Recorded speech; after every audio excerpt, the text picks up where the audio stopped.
আমার মরহুম পিতা মাওলানা শহীদুল্লাহ গত বছর এই মাহফিলের 17 দিন পূর্বে উনি আমাদেরকে এতিম করে পৃথিবীর মায়া ছেড়ে চলে গেছেন। আমরা এতিম হয়ে গেলাম। তার সন্তান হিসাবে গত বছরও আমি এবং আমার পরিবার শুধুমাত্র বাবার ইসালে সওয়াব উপলক্ষে আমরা সম্পূর্ণ খরচ দিয়ে এই মাহফিল করি। সবচেয়ে বড় বিষয় হচ্ছে আলহামদুলিল্লাহ যারা এই মাহফিলে তাফসীর পেশ করেন, আমরা আলহামদুলিল্লাহ আমার কাউকে তেমন হাদিয়াও দিতে হয় না, কারণ আমরা এই মাহফিল থেকে একটি টাকাও কালেকশন করি না। আপনারা দোয়া করবেন সামনেতেও যেন আমরা সব সময় বাবার ইসালে সওয়াব উপলক্ষে এই বিশাল মাহফিল করতে পারি। আজ বাবাহারা এতিম সন্তান হিসাবে আমার এই সঙ্গীত পরিবেশন। বাবা তুমি কেমন আছো ছোট মাটির ঘরে, তোমার কথারি দহি মাঝে পড়েছি বারে বারে। বাবা তুমি কেমন আছো ছোট মাটির ঘরে, তোমার কথারি দহি মাঝে পড়েছি বারে বারে। বাবা গো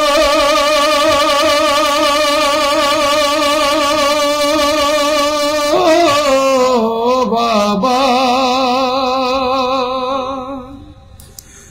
বাবা গো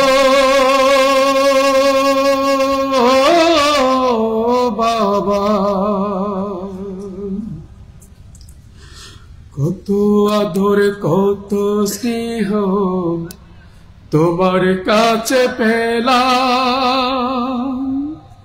সব কিছু হারিয়ে আজকে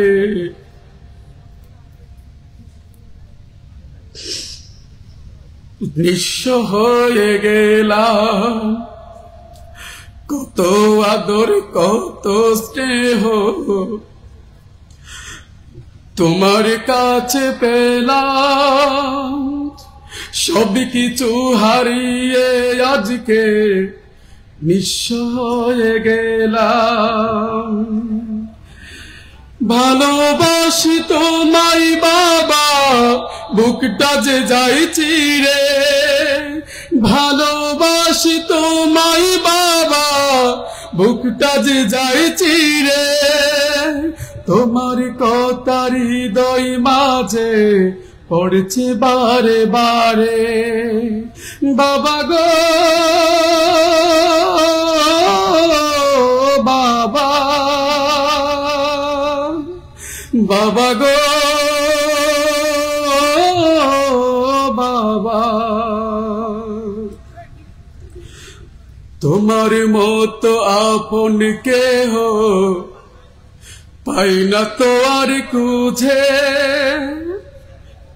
তাই তো আজ ঘুমের ঘুরে অশ্রুতে যাই ভিজে। তোমার মতো আপন কেহ পাই না তো আর খুঁজে, তাই তো আজ ঘুমের ঘুরে অশ্রুতে যাই ভিজে।